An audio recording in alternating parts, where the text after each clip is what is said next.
केउठारे विष अच्छी आज्ञा विष तीनटा स्थान रही।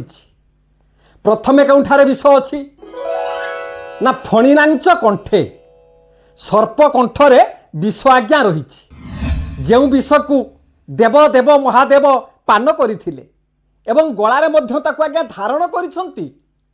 पातालपुर रे बासुकी मध्य माँ पृथ्वी की मुंडे की रखिछंती। जो सर्प से सर्पकंठरे आज्ञा विष अच्छी। परीक्षित ब्रह्मसाप कथा आपण शुणिथिबे। तक्षक परीक्षित को मध्य दंशन करथिले। सर्पकंठरे विष थिबा जुगु ता ज्वालारे लोक माने प्रपीड़ित हुअंती। यह हला प्रथम स्थान। द्वितीय स्थान नारी मानकर नयन कटाक्षरे विष अच्छी।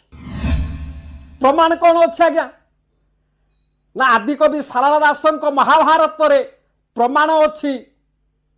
कुरुसभा मध्यरे दुशासन जेतेबेले द्रौपदी को विवस्त्रा करुथिले द्रौपदी कटाक्ष नयन हस्तिरा कटक को चाहिदेले।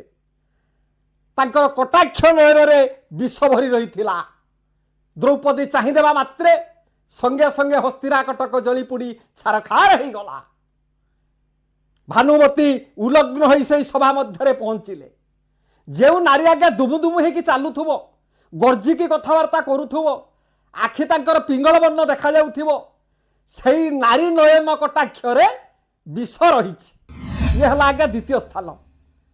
तृतीय स्थान हला खलजना लोकंक नासाग्र विष अच्छी।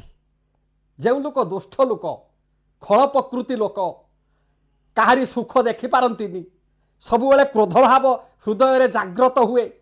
कथा कथा के जो माने रागी जाती मारपिट करती गंडगोल करती ता सेई लोक मानक पाखरे विष अच्छी। ताको नाक अगरे विष अच्छी। चाणक्य कही नांती मधु तिष्ठति जिह्वाग्रे हृदय हलाहलम। जो लोक आज्ञा उपुर मल्ल मिठा मिठा कथा कहूथबो ता पेट भीतर विष गुड़ाक परिकी रही। तेणु क्रोधी लोकंक पाखरे बा क्रोध लोकंक पाखरे नाक अगरे विष थाए। विष आज्ञा तीन जगार अच्छी बोली आमे प्रमाण पाइले। सर्प कंठरे विष अच्छी, नारी मानकर नयन कटाक्षरे विष अच्छी, दुष्ट लोकंक नाक अगरे विष अच्छी। हो आज्ञा आज पाई रहिली। आशा करे परवर्ती अध्याय रे आपणक सहित साक्षात हेबो। जय जगन्नाथ।